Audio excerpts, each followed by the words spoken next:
সাহেব আমাদের এই থানায় সোনারপুর থানায় আমাদের একটা র্যাট স্নেক ঢুকেছিল, দাঁড়ার সাপ যেটাকে বলা হয়, সাপ। তো আমি স্বপন ভাই, আমি পুলিশ সরকার স্বপন ভাই, আমাদের সোনারপুর ডক্টর সমর রায়ের যে তৈরি করা গ্রুপ, আমরা রেস্কিউ করি এটাকে। র্যাট স্নেক এটা হলো সমাজের উপকারী সাপ, এটা হলো বাস্তু সাপ বলা হয়। সাপ বাস্তুতন্ত্র মতে আমাদের উপকার করে, পরিবেশের ভারসাম্য বজায় রাখে।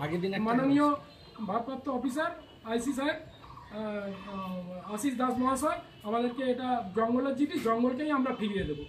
ধন্যবাদ সকলকে।